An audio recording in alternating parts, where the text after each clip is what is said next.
Halo Bapak Ibu semuanya, apa kabarnya? Semoga kabar Bapak Ibu yang melamar P3K tahun ini, khususnya penata layanan teknis operasional,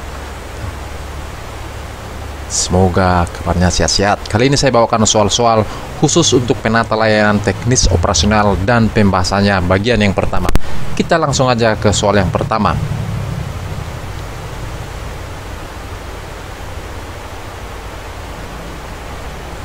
Seorang operator layanan operasional menemukan bahwa server jaringan berjalan sangat lambat. Tindakan apa yang harus dilakukan untuk mengidentifikasi penyebabnya? A. Melakukan restart server. B. Mengecek penggunaan CPU dan RAM server. C. Menghubungi penyedia layanan internet. D. Memperbarui perangkat lunak server.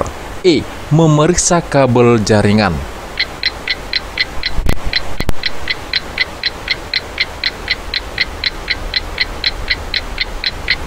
Jawaban yang tepat adalah yang B, mengecek penggunaan CPU dan RAM server. Kita lihat pembahasannya Bapak Ibu. Penggunaan CPU atau memori yang tinggi dapat menjadi tanda peringatan awal ketidakstabilan sistem.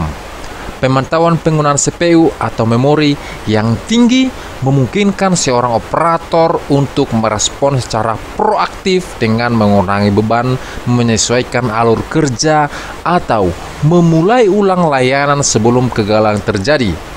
Ini membantu mencegah waktu henti yang mahal dan meningkatkan keandalan sistem secara keseluruhan. Itu dia pembahasannya. Kita lanjut ke soal yang kedua.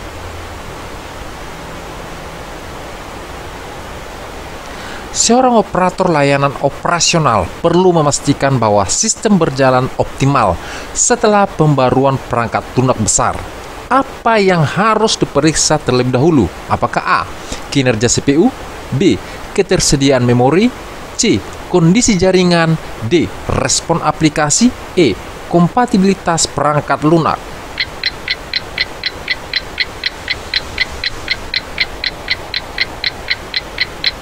Jawabannya adalah yang E, kompatibilitas perangkat lunak.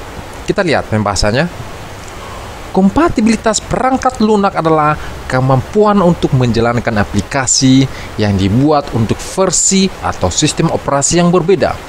Perangkat lunak dikatakan tidak kompatibel jika spesifikasi perangkat tidak memenuhi kebutuhan aplikasi yang ingin diunduh. Tujuan dari peningkatan kompatibilitas sistem operasi Windows dengan berbagai perangkat adalah untuk memastikan bahwa Windows berjalan dengan baik di desktop ataupun di laptop. Kita lanjut ke soal yang berikutnya.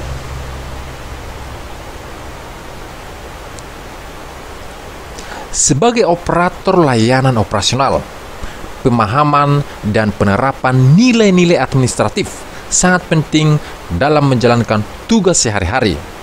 Nilai administratif mencakup berbagai prinsip dan standar yang menjadi pedoman dalam mengelola dan mengorganisir sebagai aspek operasional di lingkungan kerja.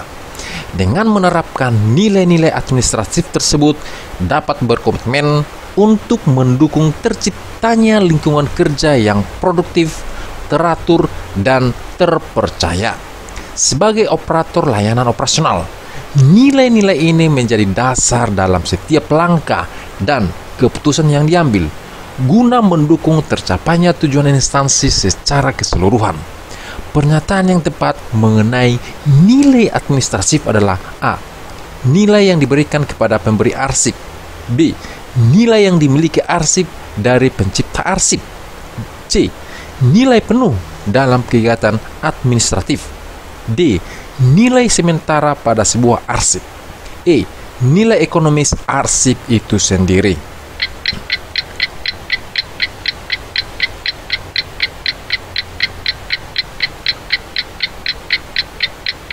Jawaban yang tepat adalah yang B. Nilai yang dimiliki arsip dari pencipta arsip. Yang B jawabannya ya.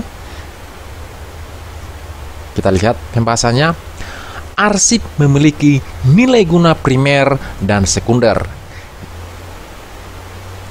yang didasarkan pada kepentingan pencipta arsip dan kepentingan lembaga lain.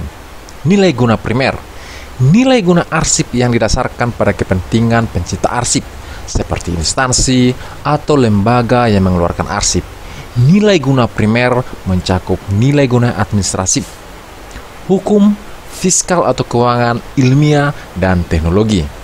Nilai guna sekunder, nilai guna arsip yang didasarkan pada kepentingan lembaga atau instansi lain. Nilai guna historis, nilai guna arsip yang didasarkan pada kebutuhan arsip untuk merekam sebuah peristiwa. Arsip juga memiliki nilai ekstrinsik, nilai intrinsik, yaitu keunikan atau kelangkaan yang melekat pada arsip. Keunikan atau kelangkaan ini dapat berupa usia arsip, isi pemakaian kata, seputar penciptaannya, tanda tangan, cap atau stempel, dan lain-lain. Arsip merupakan sumber informasi yang penting dalam berbagai kegiatan seperti perencanaan, analisis, pengembangan, perumusan kebijakan, pengambilan keputusan, pembuatan laporan, dan pertanggungjawaban. Itu dia pembahasannya. Kita lanjut ke soal yang berikutnya. Beberapa minggu yang lalu, atasan Anda memberitahu Anda bahwa dia mempunyai jadwal untuk menandatangani kontrak dengan beberapa orang klien baru dalam beberapa minggu ke depan untuk pengembangan perusahaan. Namun, tampaknya atasan Anda lupa akan hal tersebut karena terlalu sibuk mengurus banyak hal terkait pekerjaan yang sering pergi ke luar kota sebagai operator pelayan teknis. Yang Anda lakukan adalah A. Mengingatkan atasan bahwa punya rencana untuk bertemu klien. B. Membuat rencana pertemuan dan memberitahu atasan untuk disetujui. C. Membuat rencana pertemuan dengan klien atasan dan memberitahukannya. D. Memberitahu atasan bahwa dia harus bertemu klien untuk urusan bisnis dalam waktu dekat. E. Menunggu atasan membicarakannya lagi, lalu baru melakukan persiapan pertemuan.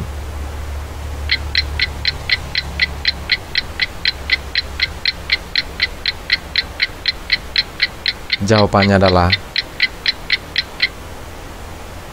yang B. Membuat rencana pertemuan dan memberitahu atasan untuk disetujui. Itu dia jawabannya. Kita lanjut ke soal yang berikutnya. Karena terjadi beberapa permasalahan di perusahaan Anda yang mengakibatkan terjadinya penurunan finansial. Hal ini tentu saja berdampak bagi kelangsungan seluruh komponen perusahaan termasuk karyawan. Melihat situasi tersebut, yang Anda lakukan adalah A. Tetap bekerja dengan baik seperti hari-hari sebelumnya. B. Membuat strategi baru untuk meningkatkan hasil kinerja. C. Mempelajari hal yang mungkin jadi penyebab penurunan tersebut. D. Sebagai karyawan, saya akan mengikuti arahan dari atasan dan kebijakan perusahaan. E. Tetap bertahan di perusahaan dan meminta perusahaan mencari jalan keluar.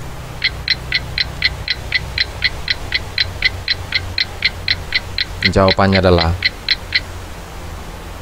yang B. Membuat strategi baru untuk meningkatkan hasil kinerja. Kita lihat pembahasannya Bapak Ibu.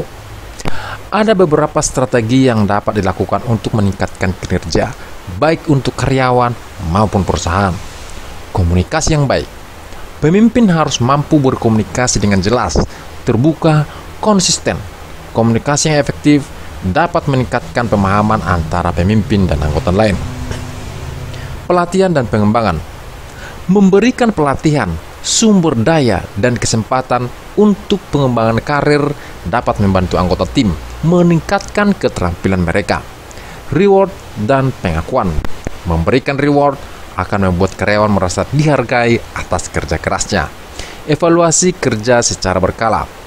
Evaluasi strategi penting untuk memastikan bahwa tujuan strategi yang ditetapkan dapat dicapai. Menciptakan lingkungan kerja yang positif. Lingkungan yang kerja yang nyaman dapat meningkatkan produktivitas karyawan. Memberikan tugas sesuai kemampuan. Memberikan tugas sesuai dengan sesuai dengan keahlian dan kemampuan karyawan dapat meningkatkan produktivitas. Itu dia pembahasannya Bapak Ibu. Demikianlah soal-soal P3K tahun ini, khusus penata layanan, teknis operasional, dan pembahasannya. Bagian yang pertama, semoga bermanfaat buat Bapak Ibu yang melamar P3 tahun ini. Salam sukses, salam sehat untuk kita semuanya. Sekian dan terima kasih.